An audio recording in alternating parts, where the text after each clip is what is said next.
Hello everyone, welcome to the Desolation Sounds Podcast. My name is Stephen Hook and this is a podcast celebrating everything to do within the world of alternative music. Be that rock, punk, metal or extreme metal. Took me 3 fucking times to say that right. Coming up on this week's show, we have album reviews from Emigrate, The Story So Far, VOLA and Thrice, as well as the first time ever for a new segment I'm calling Open Mic Night, which is really shit for a name, but it's the best I could come up with. And for Open Mic, we are looking, well, I say I am looking at Priestess's album Prior to the Fire, released in 2011? No, maybe. Probably should remember that. But first, as ever, the news. So, start up with Korn. Korn have announced that they have already recorded, or already recording, vocals for the next album. Jonathan Davis is already in studio putting down his skedaddles. And the only thing they've said towards a new release is that it's coming out this autumn, or this fall, if you are from the United States of America. I don't know why the Americans call it fall. It seems really odd. A joke I heard a few years ago, it's just because leaves fall down. If that's true, be ashamed. Maynard James Keenan of Tool's fame, and as well as Perfect Circle and Puscifer. I don't know why I've always thought there's an extra I in there. Keenan has said that he has completed recording his vocal parts for Tool's widely anticipated, and almost annoyingly so now, 5th studio album. He's confirmed it in a tweet because it's the current year and that's what people do now. And yeah, also added that Puscifer will have a new album out just new material in 2020. The tweet is, update, final vocals tracked months ago, then US, UK, Eurozone with a Perfect Circle. If Tool all inst are tracked, I don't know what that means. If Tool all inst are tracked, long process of mixing now. Meanwhile, write, film, track with Puscifer for Puscifer 2020 and troll band Facebooks with wine post. Hashtag funny shit. Hashtag while you were whining, I was working. Sounds like a right cunt, doesn't he?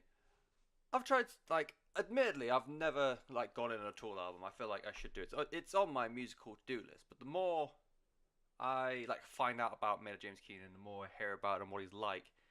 Sounds like a bit of a prick. Just, genius is often clashing with the norms, I guess.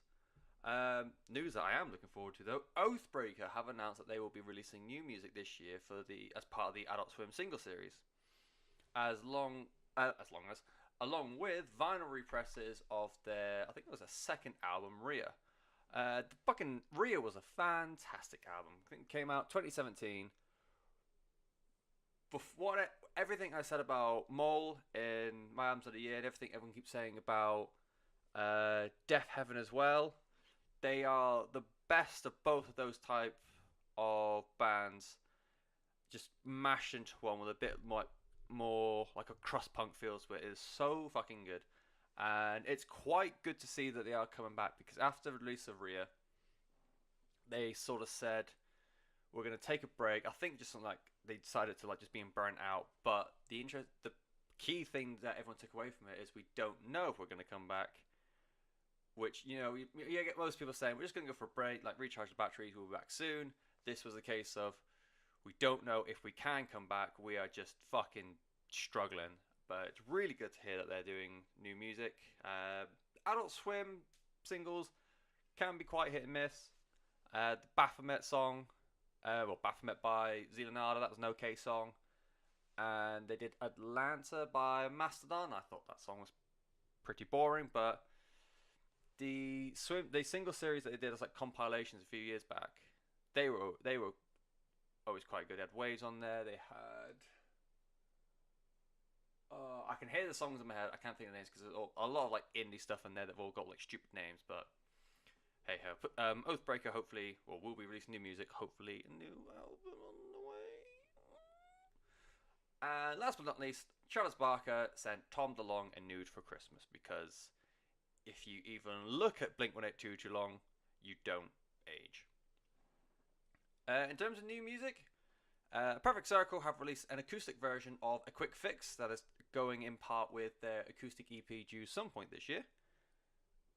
And Bring Me Horizon have released Medicine, which is part of the Ammo album out 25th of this month. So I really liked Mantra. It reminded me a lot of like the more rockier side of That's a Spirit. So I'm thinking of Drown and Throne and Happy Song and that kind of thing. And I thought Mantra was a really good progression from that because it was a little bit more, even more refined again. Looking back, I think That's the Spirit. They wanted to do a lot, like try and like just. It almost felt like they were forcing the more pop stuff into it.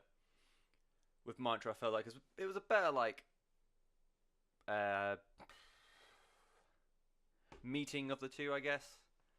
And then Beautiful Life sort of carried on that, a lot more rockier things to it, and yeah, they sort of like balanced the pop and the rock quite well. And then Medicine came out, and I think someone described it very well when they said it was like an edgy Maroon 5, which is fucking spot on. It's such a boring, drab song with a mildly interesting video, and yeah, I think it is just going to be That's the Spirit 2.0. And it's not bad for someone who looks like H&M literally took a shit, considering he keeps saying rock music is now boring and stagnant and rap is where it's all about to be. Dickhead. In terms of new albums out this week, well, new albums for me to review, I should say, there's not much, is the professional way I can put that. Basically, everyone's still in a Crimbo holidays, or just chilling out, or relaxing, or just carrying on working on stuff that's coming out later this year or next year or whatever. So I've mostly just been I've been playing catch up quite, if I'm honest. So I've got 4 albums throughout the course of 2018 that were on my to listen list for a long time. For whatever reason, I just never got around to it. I'm a busy man. I'm not. I just pretend to be so I look interesting. First one I'm going to look at though is a band called Emigrate, but their 3rd album is called A Million Degrees. They are like an alternative industrial German rock band, and it's a side project of the guitarist of Rammstein, Richard Z. Krusp. I did the roll in the art. I hope I've done that right. So when I found that Richard had a side project, I went into it at their 2nd album. It wasn't self-titled, it was the first one. But 2nd album, and I was expecting, like, yeah, it's Rammstein 2.0. It's not bad at all. Rammstein, I think it'd be unfair to say a one-of-a-kind type band, because the New Deutschharte, or however you pronounce German, that movement of oomph and KMFD. That's right, isn't it? KMFD. The ones who got blamed for Columbine. That sort of scene, it's known for like the big, hard industrial metal sound, but it's just Rammstein managed to do it so well that it appealed to a much broader audience. But either way, I was still expecting like Rammstein 2.0. It's very much not that. This project is a chance for Richard to sort of experiment more on guitar, if nothing else, because as big as his riffs sound on Rammstein, they are often quite, I don't want to say basic, that's mean, but they are not a groove metal band, so to speak. They are not a band known for intense technical riffage, if that is a word. So yeah, Emigrate was a chance to sort of like broaden a little bit more, go not 100% softer, but just like go more rocky terrains. And this album itself has a lot of like 80s goth rock post-punk vibes. I think that is down to the fact he's got quite an old school style voice, and I can't think of another way of describing it. It feels like it would sit well in the sort of mid to late 80s with like just a wall of weird synths going on in the background, which this album has a lot of. Excuse me. On a song like Lead You On, it's got guest vocals from a lovely young lady called Margot Bossio. Hope I pronounced that right. We'll talk about her a little bit more in a bit. And the bounce between her, almost quite haunting vocals on the verses, and then he comes in with the most Rammstein-esque chorus of the song, and he sort of like goes like a bit, like deepens his voice a little bit, but it's not quite Till, because Till is 4 octaves below the known universe. And then when you get to a song like You Are So Beautiful, it is very eclectic electro rock, and yeah, it's a little bit floaty, and yeah, so it's a chance for him to like do a little bit more with his musicianship. He's got quite an interesting like cast of guests on the album. So I mentioned before, Margot. She is Kruspe's. I'm going to call him Richard because I don't know if I'm pronouncing his last name right. She is Richard's partner. She is formerly of a punk band called Dirty Mary. Now currently of I think it's an indie rock band called Slipping Away.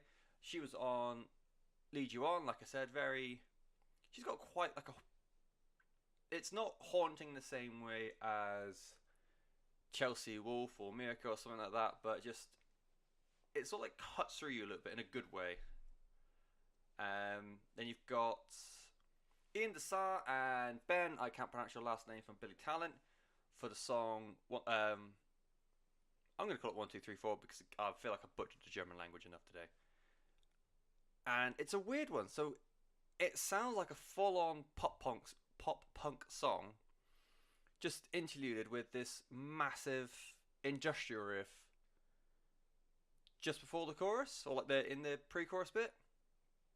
And yeah, it's quite bizarre to hear a man so associated with the like big industrial metal sound. And even on this, although it is like a lot of toned down from Rammstein, it is still in that industrial bubble, for lack of a better word. This is just a straight up pop punk song. It's a good one. Ben does a really good job on it. I've always liked Ben as a vocalist, so it was always going to be. And I think as a lead single as well, which I thought was quite brave on Richard's part. And then you've got kind of the obvious one outside of Marco. You've got Till Lindemann from Rammstein. He's on this really big synth-heavy, gothic-y song, which surprisingly is not the most Rammstein-sounding song on the album, but it's a very, again, this album drowning in like gothic themes and sounds like cut straight from the 80s, and you've got his very low rumble again, just bouncing through.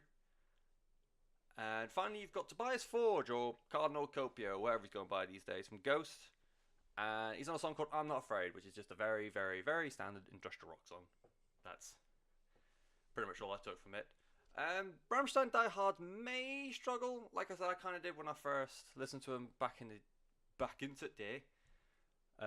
My first song from them was a song called New York City, and it is very much an industrial rock song. It sounds very, very minimally like Rammstein.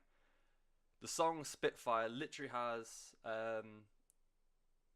like a pop, like na na na na na na na na na. I feel like OG Rammstein diehards might not appreciate the na na na na nas. Dangerously close to My Chemical Romance territory there. And it is a lot more restrained, like I said, to Rammstein. With it's got such more of an old school rock kind of sound to it.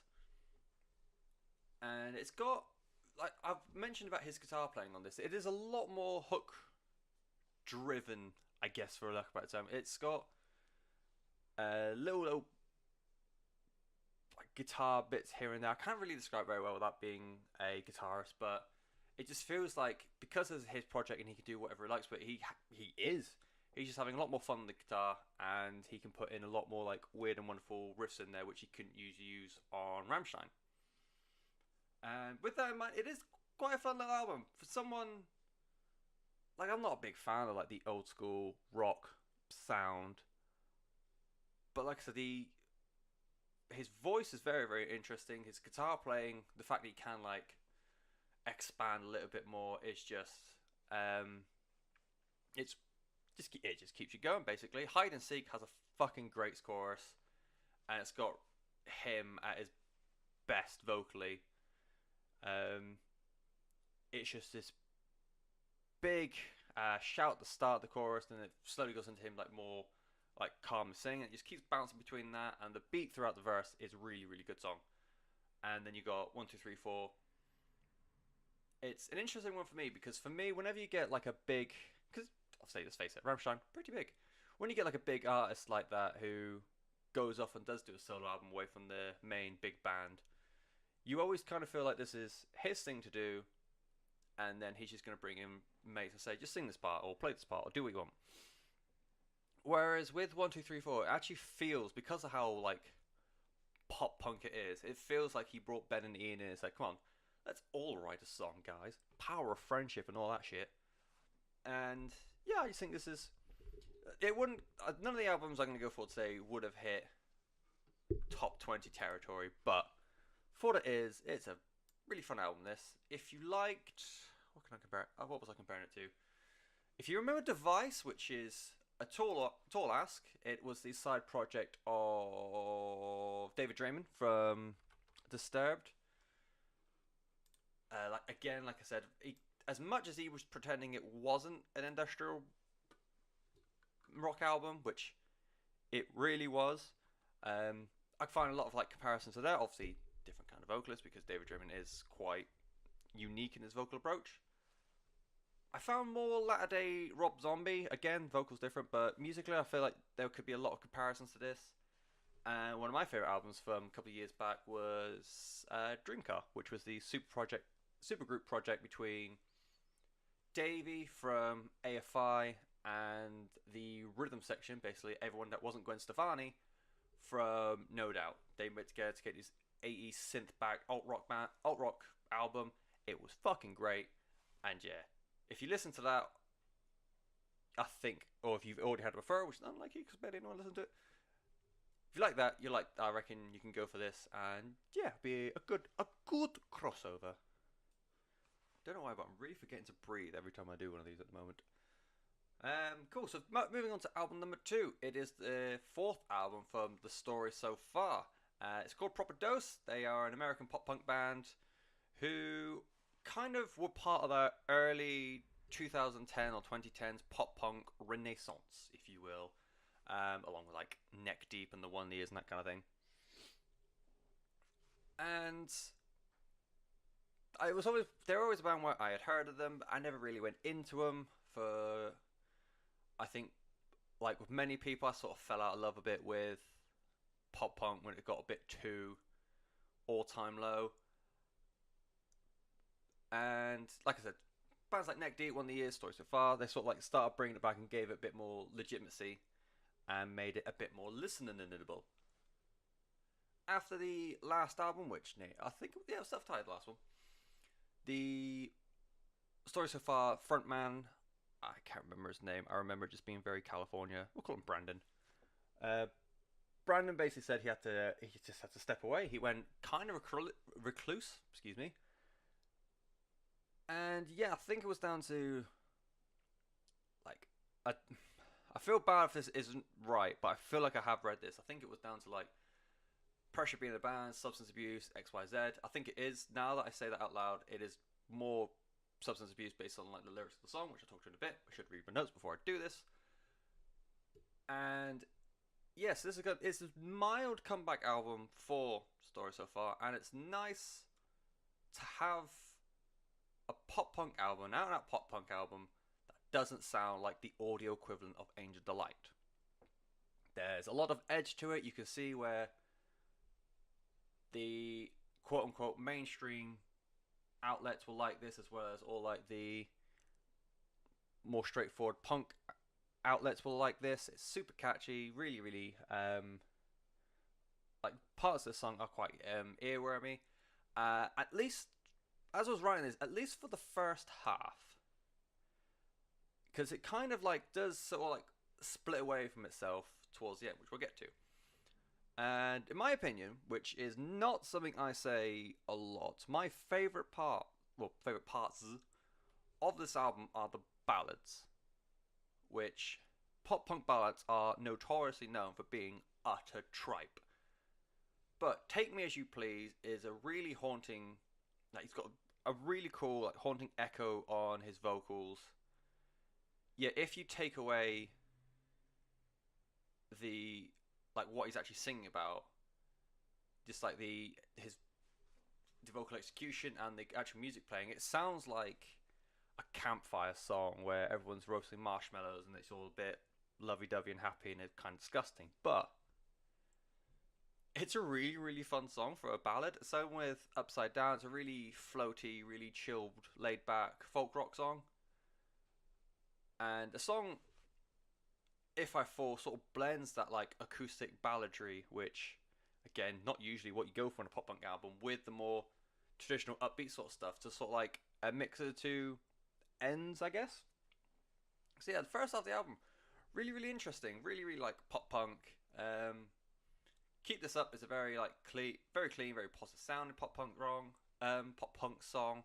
But whereas everything is like musically quite upbeat, quite happy sounding, so fucking dreadfully dreary, and it is all about why he did take that time away, all about that self-medication, and it's got some really good like vocal lines to it. So you got the song Out of It, where it's got I fucking love this lyric. My appropriate opiate. Oh fuck. How does he sing this? My appropriate opiate has me out of it. That was really hard. This is the first time I've tried to say that. Fucking nerd. And the title track, Proper Dose, I defy the proper dose because I'm alone and I don't care. Which is just... Oh, it's dark, isn't it? It's just not a fun time. But that's kind of what pop punk's all about, is it? Like, I hate my friends. I want to move away from my hometown because it's boring. But mind you, let's all hang out and eat pizza around my house. Kind of thing. And then when you get to... I think it was like track 6, tracks 5. It vastly becomes a much more alternative rock-esque album. You've got a song like Line, which is full of electronics and quite laid back and chilled. Growing On You, is like a floaty synth-backed ballad, which isn't as great as the other ones. And yeah, it sort of like deteriorates away and becomes more of the kind of alt rock sort of thing that a lot of other pop punk bands have done, and it is super dangerous territory. So you've got bands like Paramore and to a extent One of the Years who have done that, who were like a pop punk band who decided to like start moving away and becoming more of like an alt rock sort of radio friendly band.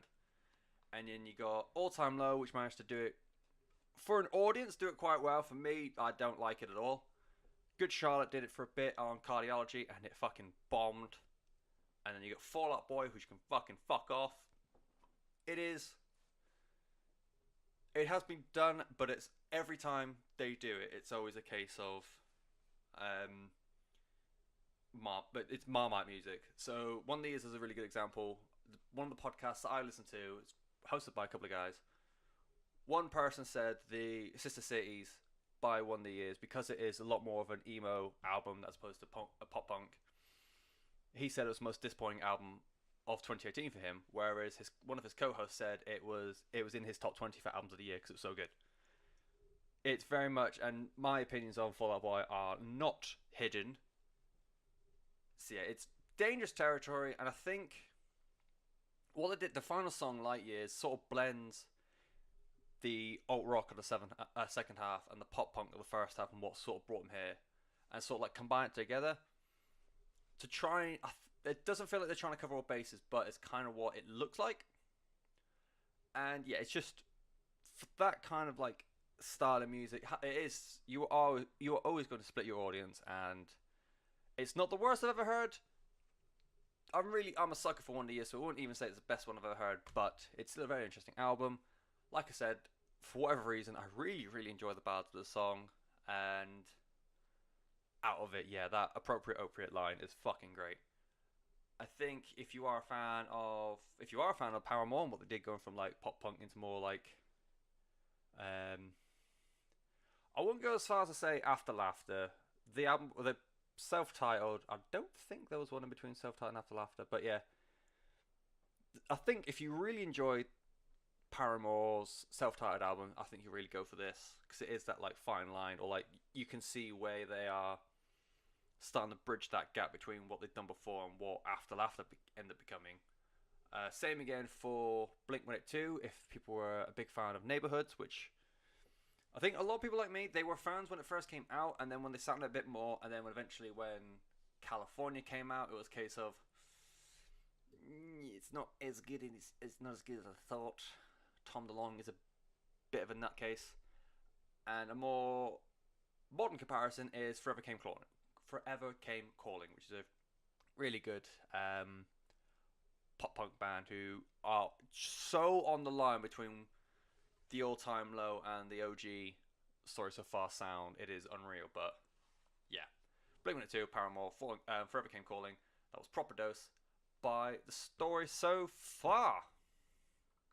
Cool. Right then, on to album 3, and it is the second album from the Danish-Swedish, somewhere in between, progressive metal, borderline gent band VOLA, and it's called Applause of a Distant Crowd. It was the follow-up to In Mazes, came out 2015? I'm not sure. It came out a few years ago.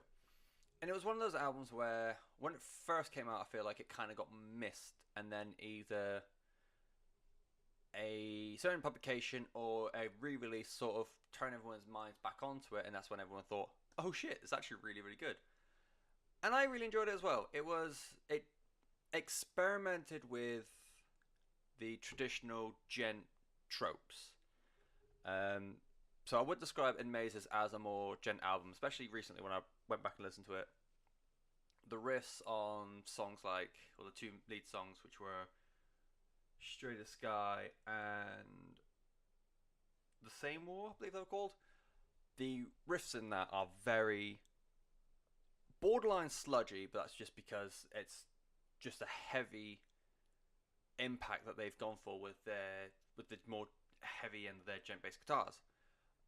But I feel like the entire time through that album, they made sure to at least try and defy its identity. They didn't want to be a gent band. They did want to be seen as a progressive metal band, or at least have the album seen as a progressive metal album. And because you had like the heavy riff trade-off between the guitars and the synths do play such a key part in that album. And Applause of a Distant Crowd sort of carries on this. It is a lot more reserved. I'll describe this more as a prog rock album as opposed to metal. The lead singles, the first song I heard of it was Ghosts, which was it was a really cool song. It's very chilled, very synth back, almost a touch of the post rock in there. I know post rock gets attached to pretty much every album at the moment, but the chorus in it and some of the riffs in there, it was very like wall of sound, ambient sort of stuff, and it was super promising. It was not as heavy as anything on In Mazes, but a really fun song to start off with. And then Smart Friend came out, which was the second single. Initially, I wasn't too keen on this one, and it's sort of, because I was going to like pre-order the album. When I heard Smart Friend, I was on the line of maybe I should, maybe I shouldn't kind of thing, because money is scarce and I'm poor as fuck.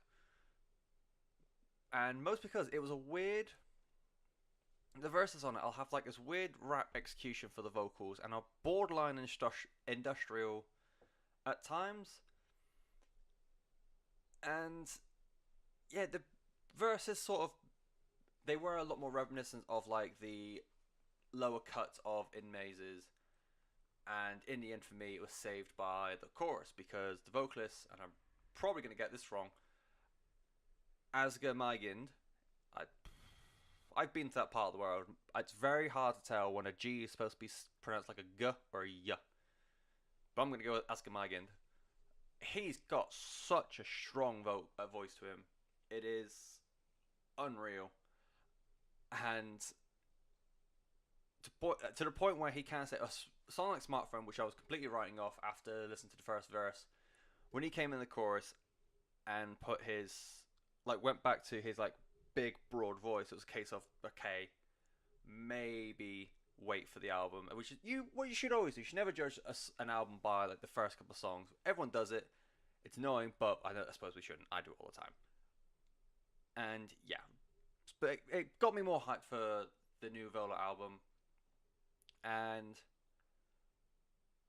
so when you heard it, so you got Ghosts and you got Smart Friends, I was wondering which end is it going to go down? Is it going to be more Ghosts, where it is a more refinement from the first album, or is it going to be like Smart Friends, where it's got this weird experimental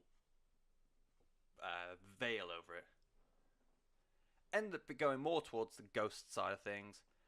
Even the heavier songs have those post-rock segments in there. You got a song like Ruby Pool, which is almost entirely piano-led, and it's like a jazz beat-backed post-rock song, which are two genres that shouldn't really go together, but it is a real laid-back, very chilled song, and the music is really interesting on certain parts of this album. Vertigo, when you listen to songs of Vertigo and Still on headphones, Vertigo it sounds like he's just in your head, which is very, very, very, very unsettling. And then again with Still, because again it's for a while it's isolated as him, and then it's hard to tell if it's like a bass riff or a low end genty kind of riff in the background. But it just sounds like he's right in your ear, and I'm basically doing the same to the microphone, forgetting there's a thing in the way, so I can't actually go up to the microphone. But still, it is very much just it's an interesting bit. I won't say it's weird, because I feel like if you say something's weird, it's not good. It's an interesting kind of sound of it, and not one that I really picked up on when I was listening to it on speakers. So I desperately recommend that you listen to it, especially Vertigo and Still on headphones, decent headphones at least. And I actually, again, it might be, oh fuck, I punched my microphone again. It might be the age, because everything I said about the ballads in the Story So Far album is kind of the same for this.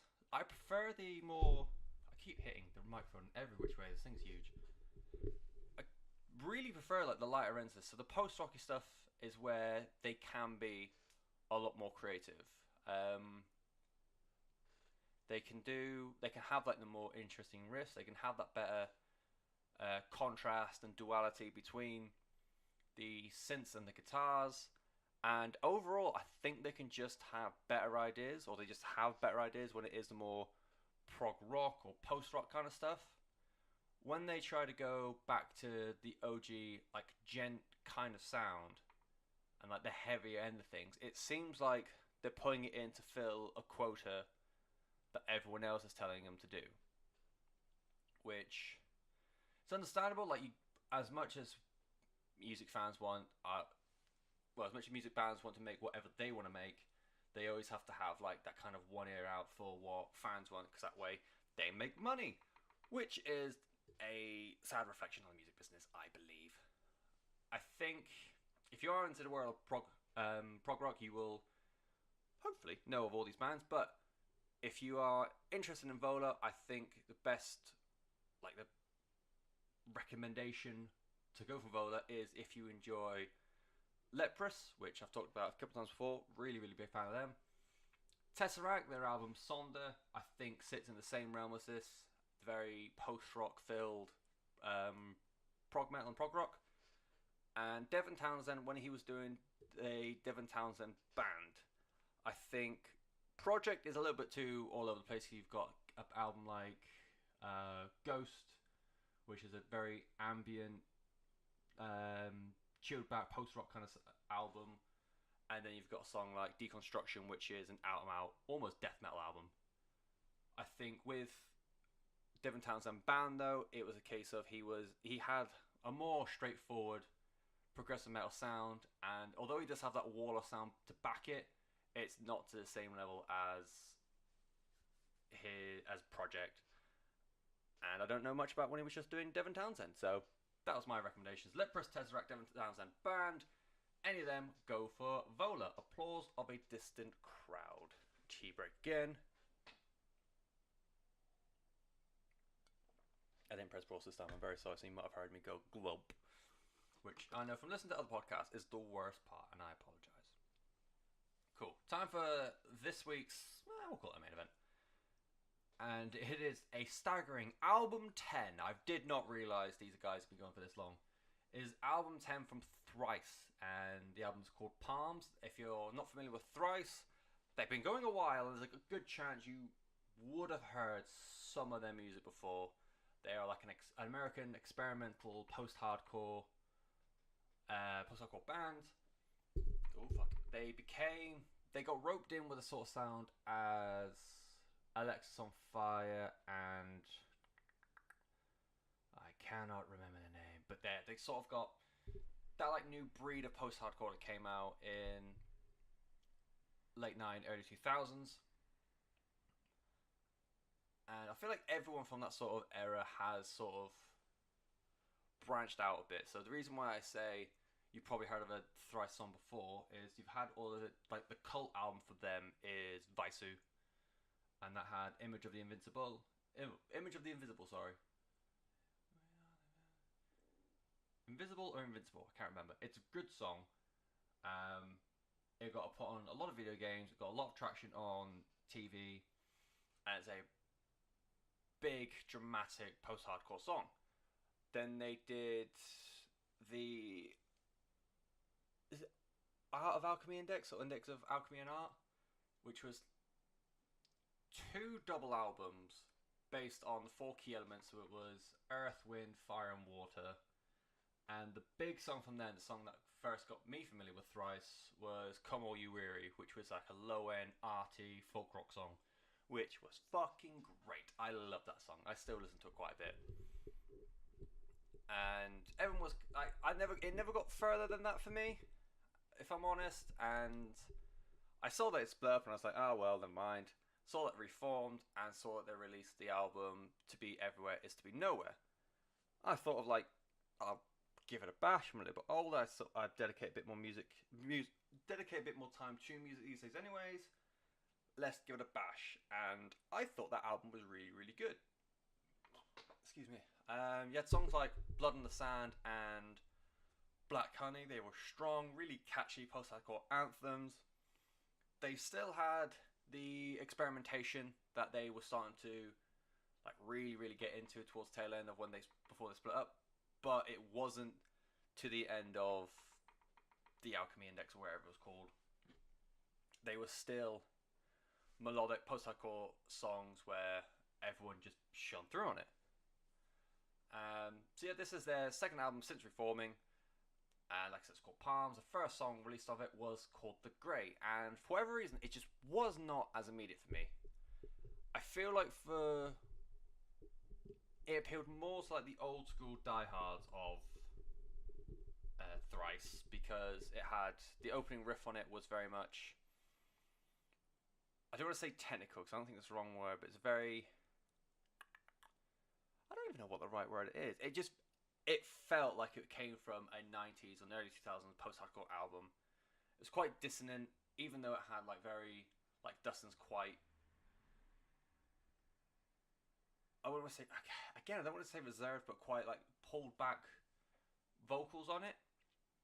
And so yeah, when I first heard it, I was like, it's not as good as pretty much anything on To Be Everywhere. But I eventually came around to it, and again, like I said about the VOLA album and Anger, I think his name was. Forgotten already. Asger, even better. As much as I was saying about Asger and the VOLA album, where it's a case of the vocalist sort of definitely eventually brought around for me. Dustin Kensrue from Thrice he is so underrated as a vocalist. And like for me to go on about the guy from VOLA, fair enough, it's a new band, many people might not be aware of them. Thrice is on album 10, and anytime you hear about like the best vocalist in hardcore or rock or whatever. I don't think I've ever heard Dustin Kensrue attached to any sort of list like that, and it's fucking unfair because the power he has in songs like A Branch in a River and The Grey, he's just so good, and he was complimented really well. He did a song on here called Just Breathe. He's with Emma Rundle, who is a post-rock musician who had a really good album last year. She's got like quite a haunting vocal line on the album, and he sort of like, he compliments her because he can go from like the very powerful, like gritty sounding notes to the more reserved, calm, quite delicate notes as well. So he's come a long way since the early part, which I went back to and listening to this, and yeah, the progression and puberty that he's gone through to get here is really, really great. The rock parts of this album are phenomenal. It shows off Dustin's voice. The bass sounds fucking filthy on just throughout the album, but on the chorus of Only Us and pretty much everywhere around A Branch in the River, it's just, it's almost sludge metal style, just down and dirty and filth, and God, it's good. And then again, the song The Grey has got a chance for the guitarist to show off as well, because he's got lots of little hooks and riffs in there as well. The parts where it becomes a bit more experimental, they bring back more of those parts into the album. It's more experimental. Dare I say it's a little bit more poppy? Not out and out, more like if you describe any parts of the song as pop, you've got to attach that experimental label to it somewhere. They are a little bit hit and miss. Blood on Blood is like an upbeat folk rock song, which is really good, and it basically just cock slaps everything that Ed Sheeran has done. And what I said before about Emma Ruth Rundle on Just Breathe, the trade-off on that is great. But then you've got a song like The Dark, which is just a floaty alt-rock song that sounds like it's just floating away. And then Everything Belongs sounds like Coldplay. There's no thing with that. It just sounds like a Coldplay song. If you like Coldplay, you might really like that song. I'm not the biggest fan. So I think it's kind of a bit meh, but it's insanely catchy, and it would get a shit ton of play on the radio if it was like the lead single. But then at the same time, if it was the lead single, not The Grey, die-hard thrash fans would absolutely lose their mind. And whilst I understand the lineage that Thrice has carved over the, God, I don't even know how they got 20 years, I think I saw them going for, which makes sense considering album 10. Whilst I understand the lineage that Thrice has carved, evolving from that like straight-laced post-hardcore sound to one of the more like experimental rock bands that are going, and as I think for that, they no longer are needing to go down that hardcore route anymore because the sound they've carved is just so expansive.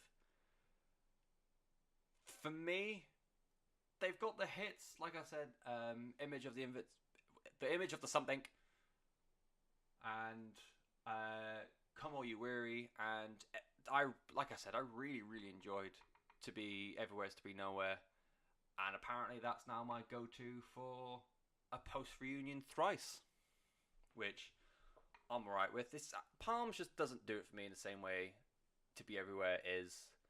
I think because it does go a bit more the experimental route, and without knowing too much about that back catalogue, it's just, that could very well be what Thrice fans go for, that like weird poppy backing to their album.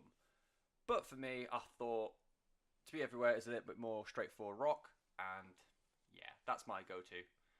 And because it, obviously with Thrice being the big band, they haven't got any for fans of, but if you do like the sort of, it's not overtly heavy, it's a grown-up rock sound, I think is a really good way of describing it, that does go into like the more pop and mainstream side of things quite a bit. So that's my take on Palms by Thrice. It is album 10, and hopefully from next week we will have some albums out from the new year, because I just got 3 thinking, for next week we'll be sorted. However, I've just realised 2 of those albums were released at some point in 2018. One of them, I think, was July. So, that's fun for me. So, gonna move on now to a segment that I've talked about a bit. I'm calling it open mic purely because it's literally the closest thing to clever I could think of. Basically, what it is a chance for myself to talk about an album from the past, and with that you can have everything that came up, that built up to the album, and everything that came afterwards. And although this week, and probably for the next few weeks, next few sessions, it will be a rock album or a metal album or whatever, this segment is completely open to anyone listening to kind of request or suggest bands for themselves, and it can be from any artist, from any genre, like alternative or otherwise, from any time zone or wherever. It's just a chance to really like look back and look at, I guess, the legacy of like the music of the past. And so yeah, between this and Big Question, which is what I'll do next week, which I'll go into more detail next week, they'll be alternating. So yeah, open mic this week, Big Question next, then open mic, big, open, big, blah, de blah, de blah. Oh, this must sound horrible for me to keep punching the fucking pop-up shield. That's what I get for doing it on a small computer. So yeah, for the very first edition of the open mic, I've gone for the second and potentially last album from the Canadian stoner rock band Priestess. It is called Prior to the Fire. And Priestess as a band, they had we'll call it a bumpy start. So they came from various different bands. The lead vocalist, Mikey Hepner, came from a punk band called The Dropouts, if my memory lasts, which it very rarely does, but we'll go for it. And when they changed the name, he finally got this group of musicians together, and they thought, let's have a name change. They went with Priestess. It stuck, obs. But yeah, initially people thought they were an all-female Judas Priest cover band, which I understand, because when I went looking for the band just to find out a bit more about them, when I put the word Priestess band into Google, I think one of the responses I got was Judas Priestess, the all-female Judas Priest cover band. It's understandable. When you look at a picture of the band, maybe not so, but whatever. And initially, when they had the first release of the debut album Hello Master, critics kind of attacked the classic rock sound to it. It's a fucking million miles away with what everyone did for Greta Van Fleet, but whatever. And the best like quote I could find, or best like opinion I could find, I should say, was that they were merely paying homage to the like bygone classic rock sound and not trying to craft their own unique identity. Bearing in mind, Greta Van Fleet now exists. Nevertheless, critics and peers, music, and like just general music fans picked up the album more following its 2006 re-release. I can't believe I've just said 26 for 2006. Yeah, got re-released for like because initially it was just released in Canada. They got a secondary distributor who was going to do it to like put it in America and eventually Europe and just everywhere else in between. And they ended up getting a huge new fan base following the inclusion of Lay Down on Guitar Hero 3. It was one of my first favourite songs on the game, and it is where I found the band. I'll happily say that the reason why I know about Priestess and I know about Prior to the Fire is because Lay Down was on Guitar Hero 3, and I fucking love that song. And the game. Spent way too much of my first year of university playing it, though. And second year. Not the point. And they also had Run Home was on a film. I can't remember what the film was called, but I remember it was. And I Am the Night, Color Me Black, I think was on a couple of NHL games. So around about 2006, 2007, they were getting featured on a lot of video games. and so they were getting a lot more attention. They even got taken out on tour with Motorhead, and in the midst of this touring cycle, they began work on what would eventually become Prior to the Fire. And during this writing process, vocalist guitarist Mikey Hepner began introducing his bandmates to all the prog rock music he listened to when he was a kid. Initially, he thought his bandmates were going to hate it because they were all stoner, worship at the altar of Black Sabbath kind of, and Led Zeppelin kind of dudes. Fair game, it's everyone each to their own, but they all were proper into it, so they wanted to put more of this prog rock sound into the second album. Problem was, the album again was marred by just all different kinds of bad luck. This is due in part to the excessive touring of Hello Master, because they toured that album to buggery, and they had a lot of disputes with the distributor as to what was and wasn't acceptable, to the point where the distributor RCA initially refused to release the album, thinking it wasn't going to be commercial enough. They didn't see a radio friendly song, or they didn't see how it could get a mainstream audience. And bearing in mind, when a production company releases an album, they need to be sure that they're going to get money back off of it. And in a very rare turn of events, they actually allowed Priestess to release the album on another label. So basically, in the end, because Priestess now have no ill will against RCA, because RCA basically funded this album. They funded Prior to the Fire, albeit they didn't release it, but they funded it and let them take all the money they just put into this album and release it somewhere else. So it is in this one album, you've got both ends of the good and bad side of the production company. And yes, so eventually became Prior to the Fire. It got delayed by about a year, and it is an absolute riff-heavy tour de force. I cannot state how much I love this album.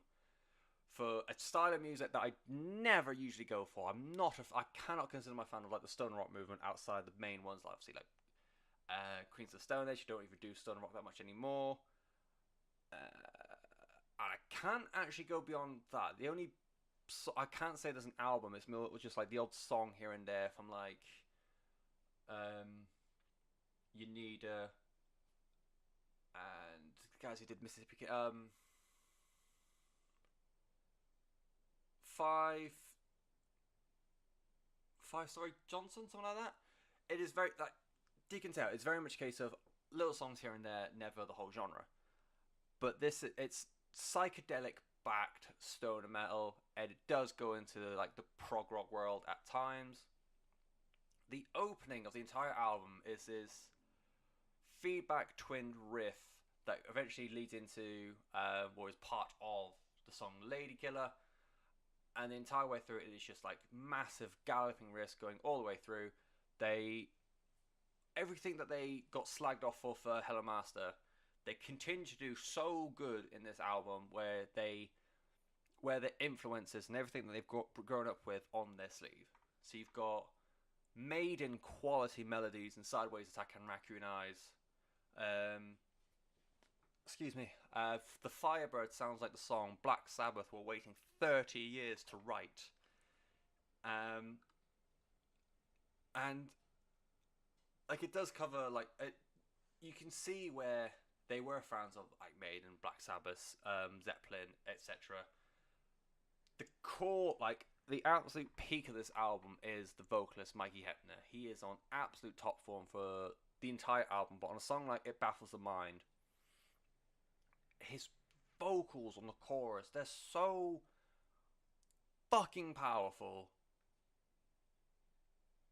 And from my limited knowledge of the stoner rock world, it's so difficult to find a vocalist with this level of, I was going to say energy is the wrong word, this level of power and this level of stability, because he doesn't really a lot of people trying to go for those big soaring vocals do tend to warble a little bit. Fucking Hepner doesn't. He fucking nails every last note to this album. And the absolute peak, the best this album can get, and I don't know, for this song alone, I don't know why people don't listen to him more is there is an 8-minute song on a stoner rock album called The Gem. It is, although it's a stoner rock album, this is prog metal at its absolute finest. It's a juggernaut. It is a mashup of Black Sabbath, Iron Maiden, pretty much the entire new wave of British heavy metal scene melded into a song. It starts as like a dual guitar harmonies that goes on for about a minute or so. Goes into literally like galloping on the drums, galloping on the rhythm section. It's just a big, like, and the gradually increasing tempo into like the main sung verses. At which point Hepner just like power through like the Kool-Aid guy and all those American TV shows and Family Guy, which is so much about. Just smashes through the wall, and again, can't understate how good he is on this album. And everything sort of like winds down a bit, and it is this like very calm, eclectic part where it's just a like fairly clean guitar a little bit, and then eventually like more and more instruments come in, so it's a little bit of drums, a little bit of bass, here, there, and everywhere, and the whole thing just erupts again into the big, massive finale. And in a year that had Cracked Sky, Great Britain, No Time to Bleed, Endgame, Liber is for Aladar, The Gem may be, or may have been, I should say, the song of 2009. I don't know where I got 2011 from earlier. Yeah, it is just... And to follow, they then follow the Gem with Communicating Via Eyes, and just the way it flows from the ending sequence of the Gem into like a quiet starting Communicating Via Eyes, and then it picks up again. Everything on this album flows just so well. Everything just perfectly timed and complements the previous song, which then complements the next song, which then complements the previous song. It is just fantastic, and you just want to keep going over and over again, like I have for the past 10 years. After the album was released, and as good as it was, it's been damn near silence from Priestess. And they were meant to play Roadburn Festival in 2012. They suddenly said we can't do it anymore and just dropped out the lineup. And from about 2012, outside of the guy saying, oh, we're in new bands now, or like here's some old demos from the Price of the Fire Days, so they had released a song called Dweller and something else, it's been pretty much silent. Hepner said at the time, the band lacked confidence in the material that had been recorded for the third album, and they were going to go back and start again.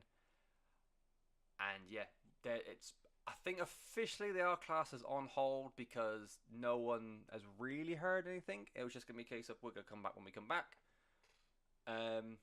In the years since, Hepner formed a garage rock band called UBT, which I think have already split up. Drummer Vince Nudo briefly joined Kurt Vile and the Violators, and also formed, I really hope I pronounce this again, lots of foreign languages this week, Frères Lumières, which is, I know for a fact I butchered that. It's a film scoring group which he started with Priestess guitarist Dan Watchorn, and finally bassist Mike Dyball joined the metal outfit Wet Metal, which is a terrible name for a band. I'm sorry, Michael. And that was the story of Price of the Fire. To say they like had rough beginnings would be, I think, pretty accurate. The critics panned them for the exact same thing bands are doing now. Labels were saying they weren't good enough, even though they had fucking Hello Master, were on games and movies here, there, and everywhere. Then labels just said, actually, we don't care about how successful you are. We don't want you to, we want you to sort of sound more towards a buying audience, not what you want to do. They released this fucking epic in Prior to the Fire, and then just nothing. It's a massive shame, absolutely, but as someone who's had like some of the most favourite bands of recent memory break up,